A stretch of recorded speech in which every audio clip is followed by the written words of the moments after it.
Chegou a hora de muita informação e prestação de serviços no Balanço da Economia. O Balanço da Economia está no ar. Você que nos acompanha pela RIT vai saber o que há de mais importante para você e a sua empresa. Com problemas financeiros, muitas empresas pedem falência sem saber que a justiça pode dar uma mãozinha na hora de pagar as dívidas. Desde 2005, uma lei de recuperação judicial facilita a vida das empresas devedoras.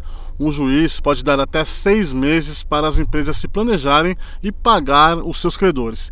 Nesse prazo, todos os processos na justiça ficam suspensos. A micro e pequena empresa às vezes depende de uma única máquina para gerar riqueza, para continuar pagando suas contas. E uma penhora pode viabilizar isso, pode ser penhorada justamente essa máquina que a empresa usa para gerar riqueza. Um processo desse demora pelo menos 2 sessões, um processo de conciliação. Enquanto se você for para a justiça comum, são várias, aí tem os recursos, a marcação é demorado, você tem que pagar o advogado. Então, para o micro e pequeno empresário, essa é a melhor política de acesso à justiça que a gente possa ter. Você que trabalhou a vida inteira e não tem uma aposentadoria, é melhor prestar atenção. Nós gravamos uma entrevista com o economista Cristiano Brasil, que vai explicar como você deve planejar o seu futuro. O quanto antes guardar, melhor, tá? Então, mas nunca é tarde, tá? Se você até hoje não guardou nada, então comece a guardar já, tá? Por quê? Porque justamente a gente não pode contar muito com a aposentadoria do governo, tá? Porque isso está a cada dia ficando pior, né? A gente sabe que a Previdência Social ela está quebrada. Tá? Isso não é só no Brasil, isso é em vários países que tem Previdência Social. Então ela está quebrada. Isso quer dizer o quê? Para cada 3 pessoas trabalhando, tem 5 pessoas que estão aposentadas ou de alguma forma recebem benefícios. Tá? E isso não se sustenta. Quer dizer o quê? Todo ano o governo tem que tirar dinheiro do bolso e está colocando em cima, então, para pagar os aposentados e as pessoas que dependem, então, da Previdência Social. Por isso a importância de fazer uma Previdência privada. Tá? E essa previdência privada não precisa ser os produtos de previdência privada. Tá? Isso você mesmo pode estar se organizando e estar poupando. Por que eu digo isso? Tá? Porque existem os planos de previdência privada, tá? O PGBL e o VGBL. São 2 modalidades, uma é para quem declara imposto de renda de forma completa e a outra é para quem declara imposto de renda de forma simples. Tá? Tem alguns detalhes ali. Mas esses planos, eles são de longo prazo, 25, 30 anos, tá? Mas muitas vezes tem que procurar qual banco é mais barato, tá? Porque existem taxas e essas taxas diferem de banco para banco, tá? E eu já vi muita gente aí com rendimento negativo em relação às taxas, tá? Então, tipo, tinha a taxa de carregamento, essa taxa de carregamento é o quê? Quando você coloca o dinheiro, o banco já tira uma taxa, tá? Tinha uma taxa de carregamento de 4%. Apesar da inflação, os brasileiros estão ainda mais otimistas em relação ao país. Um estudo do governo mostra que os mais otimistas ganham cerca de 5 salários mínimos. Com o salário de doméstica, Dona Maria comprou a casa própria e pagou a faculdade de 3 filhos. Ela diz que sabe como ninguém fazer o dinheiro render. Hoje a gente tem mais oportunidade, né? Há 10 anos atrás, eu não conseguiria fazer o que eu faço hoje com o que eu ganho. Assim como Dona Maria, 6 em cada 10 brasileiros continuam otimistas com a situação socioeconômica do país. A pesquisa sobre as expectativas das famílias divulgada pelo IPEA aponta ainda que os mais otimistas são os que têm curso superior incompleto e ganham entre 4 e 5 salários mínimos. Infelizmente, as pessoas com menor escolaridade terminam não observando no horizonte a possibilidade de uma ascensão, tendo em vista a situação de dificuldade que se encontram pelo grau de escolaridade e até mesmo o nível de remuneração que possuem. O brasileiro vai poder comprar tablets mais baratos. Isso se for colocado em prática a aprovação da Câmara Federal para a concessão de incentivos fiscais para a venda do produto aqui no Brasil. Com isso, o preço do equipamento pode ficar em torno de 31% mais barato. Os tablets são computadores portáteis com tela fina e sensível ao toque. A redução de tributos é uma das condições para que esses dispositivos sejam produzidos no Brasil. Um acordo entre o governo e a oposição permitiu a votação da medida provisória que foi publicada em maio no Diário Oficial, com a retirada de 3 temas do texto. Um deles era o que concedia novos incentivos fiscais para empresas de software investirem na qualificação de seus empregados. A inadimplência no comércio varejista subiu em agosto, tanto na comparação com julho, quanto em relação ao mesmo período de 2010. Segundo a Confederação, o crescimento da inadimplência confirma a continuidade de uma tendência verificada desde o início do ano. Na comparação anual, essa foi a 7ª elevação dos calotes seguida. Para os especialistas da entidade, o resultado foi influenciado pelo comprometimento de parte do orçamento das famílias, já que muitos consumidores ainda têm parcelas de presentes do Dia das Mães e dos Namorados a serem pagas. Você sabe o que é taxa Selic ou taxa básica de juros? Quem explica isso é o economista Volney Gouveia. Influenciar nas vendas, no mercado de trabalho e até na hora de pagar um empréstimo bancário. A taxa Selic tem o poder de definir o rumo que a economia brasileira vai tomar. Mas será que a população sabe disso? Não sei. Não faz ideia? Mínima ideia. É esse juro louco que o povo cobra da gente, não é? Taxa Selic não sei o que é.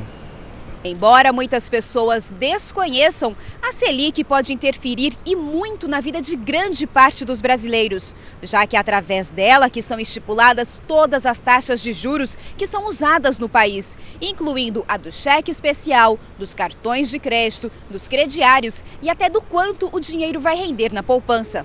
Então, quando ele anuncia que vai aumentar essa taxa Selic, por exemplo, essa taxa de juros, o que ele está dizendo para nós efetivamente é: emprestem o dinheiro para mim porque eu estou pagando uma remuneração maior e, portanto, deixe de consumir. Ao deixar de consumir, você pressiona menos o mercado, então não há muita razão para os empresários ou para os comerciantes aumentarem preço. Quando ele diminui a taxa Selic, ele está passando uma outra mensagem. Obviamente que ele não está dizendo para nós sairmos que nem uns malucos comprando por aí, mas ele está dando indiretamente uma sinalização de que ele está querendo fazer com que o nível de consumo, se não aumente, pelo menos não diminua, ou pelo menos se mantenha estável, né? Que as empresas mantenham seus programas de investimento. Pela primeira vez no governo Dilma Rousseff, depois de 5 altas seguidas, a taxa Selic apresentou queda e passou de 12,5% para 12%.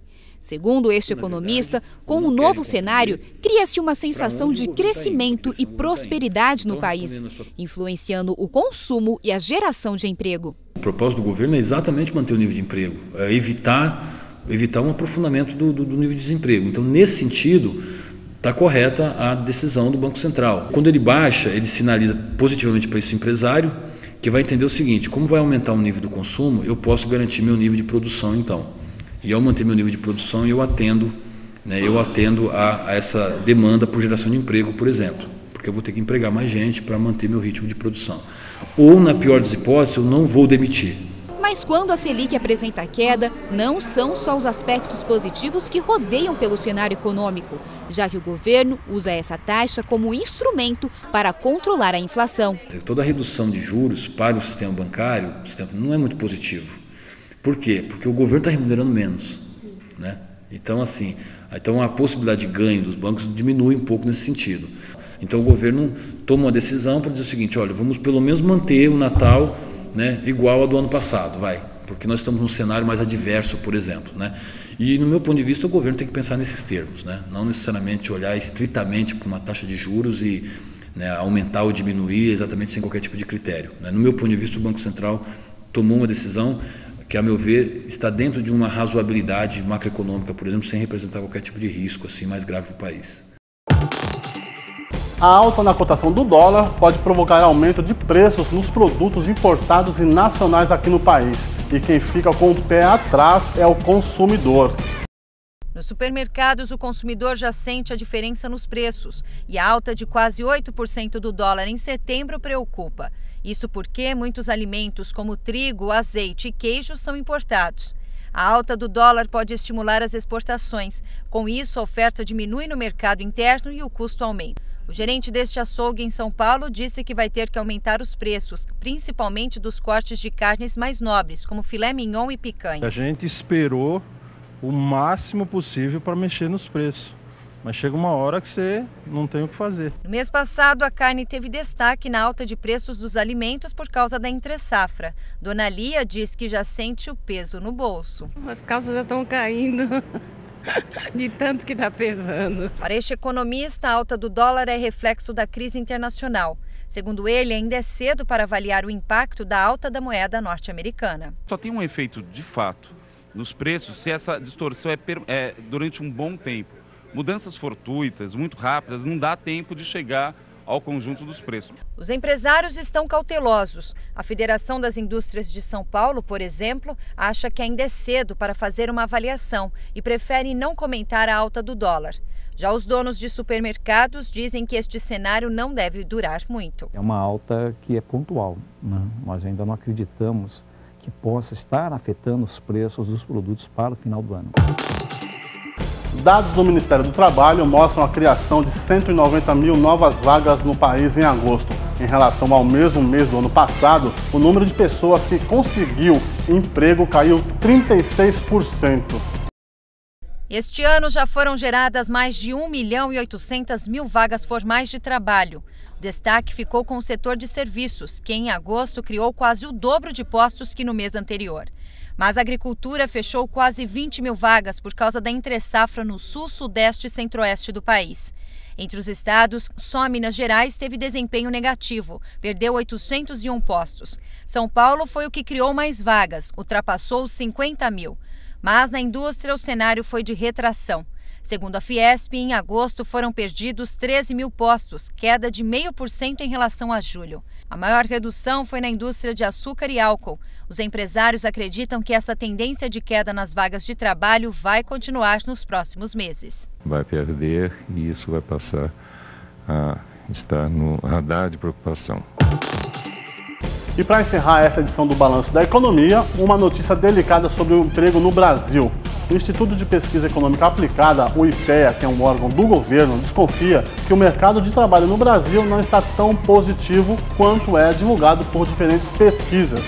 O Instituto questiona números que podem estar ocultando a taxa de desemprego em algumas regiões.